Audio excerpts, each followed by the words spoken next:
तो मैं ले आया हूँ बॉडी बिल्डिंग की बहुत सारी नई अपडेट्स और वीडियो स्टार्ट करते हैं उर्स कैल्सिन्स की द मिरेकल बियर की अपडेट के साथ, जिनके बारे में इस बार तो कोई भी ये डिनाई नहीं करेगा कि उर्स सिग्निफिकेंटली बिगर लग रहे हैं। आई मीन अभी कुछ टाइम पहले ही उर्स को जब हमने ग्रेग के वीडियो में देखा था, जहां पर he was like what 270 pounds के आसपास, कोई भी बिलीव नहीं कर पा रहा था कि इस पॉइंट से उर्स किस तरह से वेट कट करके क्लासिक के वेट कैप में आएंगे। बट अभी इस अपडेट को देखकर, उसके श्रेडेड ग्लूट्स को देखकर we have our doubts answered. Urs तो बस जानते हैं कि how to get peel to the bone. और यहाँ पर देखोगे उर्स को मार्कस रोयल के साथ, तो man the German beast Marcus, इन्हें देखकर it is feeling really good कि अभी भी मार्कस कितने ज्यादा बिगर लग रहे हैं and in a healthy way. Marcus is looking really good and Urs को पूरी तरह से आउट मसल कर रहे हैं इवन एट दिस पॉइंट। और जैसा कि लोग कहते हैं कि मार्कस के पास इतना मसल मास रहा है कि उनके सिर्फ पास खड़े होने से आप कई पाउंड्स मसल गेन कर लेते हो, तो ऐसा ही कुछ हमने उर्स के साथ भी यहाँ पर देखा इन कुछ पिक्स में। लास्ट ईयर के कंपैरेटिवली उर्स एक बहुत ज्यादा अच्छे स्पॉट पर है अभी तो इस मिस्टर ओलंपिया की प्रेप के टाइम पर, क्योंकि लास्ट ईयर तो ये 5-6 वीक्स आउट होने के बाद ही स्किन पील थे, स्लो रेडी थे और उसे बस मेंटेन कर रहे थे टिल द एंड।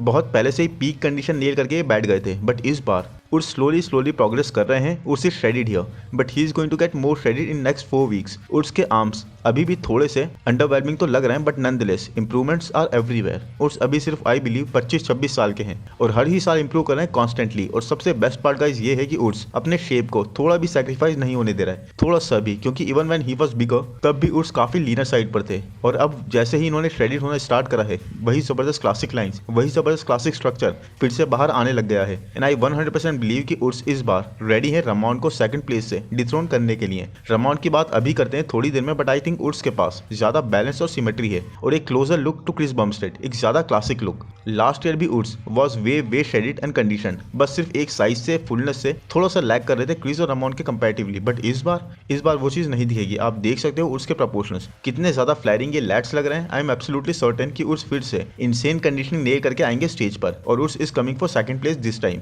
इस बार सेकंड प्लेस की बैटल बहुत ही जोरदार होगी, क्योंकि रमॉन पूरी तरह से एक सरप्राइज एलिमेंट ब्रिंग इन करने के लिए रेडी हैं। ऑलमोस्ट 3 महीने पहले से रमॉन ने अपनी कोई फिजिक अपडेट शेयर करनी बंद कर दी है और अब रमॉन हैज गॉट साइलेंट, पूरी तरह से फोकस्ड और थोड़ा सा भी अपनी फिजिक को रिवील ना करते हुए सिर्फ और सिर्फ ट्रेनिंग इस चीज पर ध्यान दे रहे हैं रमॉन डीनो। और रमॉन के पास इस ईयर बहुत कुछ है हैंडल करने को, ना सिर्फ उर्स और टेरेंस उनकी तरफ जो कि बहुत स्पीड से मूव कर रहे हैं विद मच नीडेड इंप्रूवमेंट्स, बल्कि रमॉन को खुद को भी चेस करना है क्रिस को।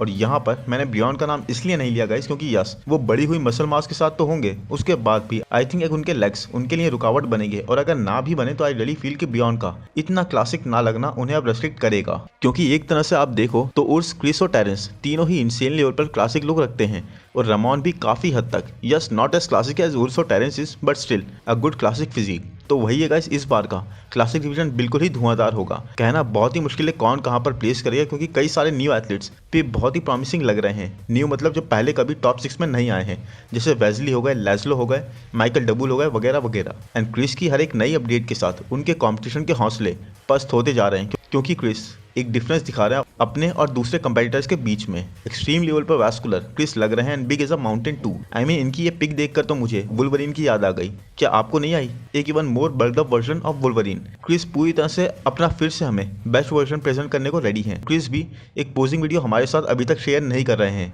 बट लास्ट ईयर की मिस्टर ओलंपिया की विक्ट्री के बाद हैनी ने बोला था कि वो क्रिस की बैक को प्रायोरिटी बनाएंगे इस पूरे ऑफ सीजन में, क्योंकि इवन दो क्रिस की बैक उनके स्टार्टिंग पॉइंट्स की कंपैरेटिवली, स्टार्टिंग ईयर्स की कंपैरेटिवली तो काफी इंप्रूव थी लास्ट ईयर ही। मतलब ओवर द ईयर्स क्रिस ने अपनी बैक को एक वीकनेस से इक्वली बैलेंस्ड बॉडी पार्ट तो बना लिया है, बट हैनी के अकॉर्डिंग अभी भी ये बैक काफी ज्यादा पोटेंशियल रखती है। क्रिस का ऐसा बॉडी पार्ट है जिसे सिग्निफिकेंटली ब्रिंग अप करा जा सकता है, 3Dनेस ऐड करी जा सकती है, थिकनेस और डिटेल्स के साथ तराशा जा सकता है। आई टोटली बिलीव कि इस साल इस चीज पर हमें काम हुआ दिखेगा। वो बात अलग है कि हमने कोई भी क्रिस की पैक की अपडेट अभी तक देखी नहीं है। फ्रंट से तो फिर भी क्रिस ने अपनी फिजिक रिवील कर दी है in latest pics, but back से there is not even a hint कि क्या प्रोग्रेस है या कितने चेंजेस और डिटेल्स ऐड कर दी गई हैं। बट ये तो पक्का है कि क्रिस इस साल भी टाइटल अपने ही घर लेकर जाएंगे। I mean in years, even in decades guys, ऐसा चैंपियन देखा है जो इतना ज्यादा डोमिनेटिंग हो अपने डिवीजन के हिसाब से कि थोड़ी सी भी मार्जिन नहीं किसी के भी आसपास। देखो फिल के पीछे हमेशा काई ग्रीन काफी स्ट्रांगली लगे रहे, थोड़ा सा मार्जिन ढूंढते हुए। रॉनी के पीछे जे लगातार लगे हुए थे एक स्ट्रांग वे में, कभी भी टोटली वन साइडेड रहने नहीं दिया किसी ने भी इन लोगों को। बट क्रिस, इनको आप पकड़ोगे भी तो कैसे? ये स्लो डाउन होने का नाम ही नहीं ले रहा है। सिर्फ और सिर्फ जब ये जाएंगे तब ही आपका चांस बनेगा। और अब बात करते हैं द म्यूटेंट और लास्ट ईयर के people's champ Nick Walker the mutant की, जिनकी इस लेटेस्ट अपडेट को मस्कुलर पावर एक इंस्टा का चैनल है उसने लास्ट ईयर की निक की मोरलेस सेम ही वर्जन से कंपेयर करा है। और निक एक सार्कास्टिक वे में बोल रहे हैं अपनी न्यू अपडेट के साथ कि अपेरेंटली लोगों को ये लगता है कि ये एक एस्थेटिक आइस को प्लीज कर देने वाली फिजिक नहीं है। वैसे भी अगर देखा जाए तो क्या इंप्रूव्ड है? बस माइनर सी क्वाड्स इंप्रूव्ड है, वेस्ट डाइल्ड इन है, लैट्स और भी वाइडर और थिकर लग रहे हैं, चेस्ट में डेफिनेटली और मास है, delts are more stronger and condition का डिफरेंस है। बस सिर्फ यही, और क्या है? कुछ भी नहीं। ये तो कोई इंप्रूवमेंट नहीं है, राइट? मतलब बस इतनी सी, ये तो कोई बात नहीं हुई। सीखो हमारे इंडियन एथलीट से, इतनी इंप्रूवमेंट्स तो वो एक वीक में कर लेते हैं, एक वीक में, वो भी पार्टी करके और खूब एक से एक रील बनाकर। तो भाई सीखो कुछ, ऐसे नहीं चलेगा। वेल जोक्स असाइड, ये आप खुद देखकर अग्री करोगे कि ये सिग्निफिकेंट इंप्रूवमेंट्स हैं। निक यहाँ पर ना सिर्फ कम से कम 10 से 15 पाउंड हैवियर है राइट में, बल्कि कंडीशनिंग में भी जमीन आसमान का फर्क हमें दिखा रहे हैं। वेस्ट को देखिए कैसे ओवर द ईयर्स निक ने टाइटर एंड टाइटर करना कंटिन्यू रखा है। This impressive progress guys, this a crazy strong mature mindset जिसके अंदर आग लगी हुई है to prove himself, to prove others wrong and to do it at the best possible level. Quads पर यस, निक की अभी भी उस लेवल का इंप्रूवमेंट नहीं लग रही है, बट यस, जिस तरह से निक थोड़े से वाइडर अपने लेग्स ओपन करके एक इल्यूजन क्रिएट कर रहे हैं ये पोज हिट करते हुए, उससे इनकी स्वीप्स जो बेटर हुई हैं डेफिनेटली, आउटर स्वीप्स वगैरह वो और भी ज्यादा बेटर लग रही हैं। अपर चेस्ट का पार्ट देख लो कितना स्ट्रांग लग रहा है। And this is Nick in a fasted state, वो भी बिना किसी पंप के गाइस, बिना फिल्टर्स के, totally raw pictures guys. So just imagine how crazy big Nick would look on stage with a pump in great lighting and totally loaded muscles के साथ. This is going to be one epic show and in case आप लोग निक को जीतता हुआ देख लो तब भी सरप्राइज मत होना, क्योंकि ये चीज भी टोटली ऑन द कार्ड है। और लीजेंड स्पोर्ट्स फेस्ट में Charles Griffin is going to be very hard to beat. I mean कौन ये कह सकता है कि सिर्फ 2 महीने से भी कम टाइम पहले ये एक बैक्टीरियल इंजरी से रिकवर हो रहे थे। चार्ल्स की लेटेस्ट अपडेट जो उन्होंने यस्टरडे मॉर्निंग के चेक इन टाइम की डाली है, that is just lights out. Amazing physique guys, amazing muscle hardness, it is just too hard to beat him in legend sports fest. I think अगर Nathan भी यहाँ पर compete कर रहे होते तो ये ऑड्स काफी हद तक इवन आउट हो जाते और मजेदार हो जाता, क्योंकि नैथन की मसल हार्डनेस और ग्रेनीनेस, चार्ल्स की मसल हार्डनेस और ग्रेनीनेस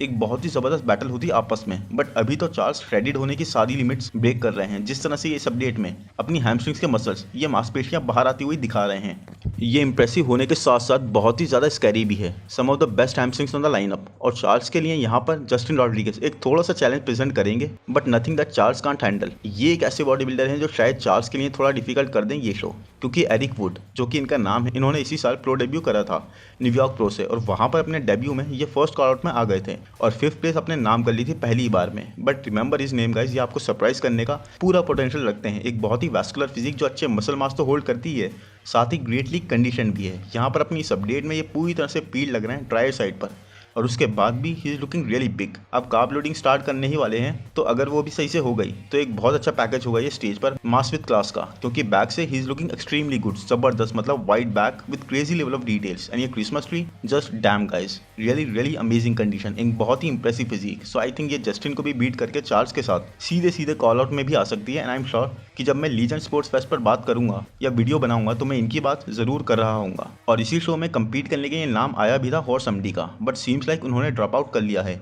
और अनाउंस करा है अपने नेक्स्ट शो जो कि होगा 5 वीक्स बाद, रोमानिया मसल फेस्ट प्रो, जिसमें आई थिंक माइकल क्रीजो भी उतर सकते हैं। सो एनीवेज 5 वीक्स आउट के पॉइंट पर हॉर्स एमडी की progress is looking really good and ये साइड रिलैक्स भी काफी इंप्रेसिव प्रोपोर्शंस दिखा रहे हैं with good muscle mass. Horse MD का ट्रांजिशन क्लासिक से ओपन में बहुत ही अच्छा रहा है, बहुत ही स्मूथ रहा है। पूरी तरह से अपनी फिजिक को इन्होंने इंप्रूव कर लिया है और पूरी तरह से अपनी फिजिक के एक अनटैप्ड पोटेंशियल को इन्होंने अनलॉक कर लिया है। Specially earlier he just had a great shape, now he has a great shape with good muscle mass. अब भाई ये हैं ब्राजीलियन, तो इनसे इससे कम तो और एक्सपेक्ट कर भी नहीं सकते, क्योंकि अगर इन्होंने इससे कम डिलीवर करा तो ब्राजील से इनको देश निकाला कर दिया जाएगा। क्योंकि रिसेंट टाइम्स में तो ऐसा ही लगता है कि ब्राजील का कोई भी एथलीट एक्सपेक्टेशंस पर खरा ही उतरता है। ना सिर्फ ये लोग इंसियन जेनेटिक्स लेकर आ रहे हैं, बल्कि साथ ही जबरदस्त वर्क एथिक्स भी। और जैसा कि आपको पता है कि इयान विलर रिटायर हो चुके हैं, बट उसके बाद भी ये सिग्निफिकेंटली इंप्रेसिव लग रहे हैं। साइज स्लोली डाउन होता जा रहा है, ये वे कर रहे हैं 252 पाउंड्स, बट उसके बाद भी कंडीशन एंड मसल मास पर अच्छा होल्ड है, अभी तक बनाई हुई है। बट इयान के हिसाब से ये 230 पाउंड्स के आसपास अपने वेट को लेकर जाने का ट्राई कर रहे हैं, क्योंकि अब he wants to be a sprinter.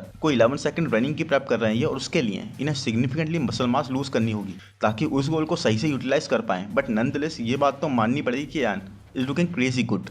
हालांकि लोग अभी भी इयान को यही सजेस्ट कर रहे हैं कि you should compete one more time, एक लास्ट टाइम आप कम्पीट करके देखो, क्या पता और अच्छा प्लेस कर पाओ। बट आई थिंक इयान को भी ये रियलाइज हो चुका है कि वो अपनी पीक हिट कर चुके हैं और इससे ज़्यादा कुछ भी इंप्रूवमेंट्स बहुत ही माइनर होंगी, उस लेवल पर नहीं होंगी जिस एक्सट्रीम लेवल पर चाहिए आज के super competitive and young lineup को देखते हुए। And absolutely guys I agree with his decision.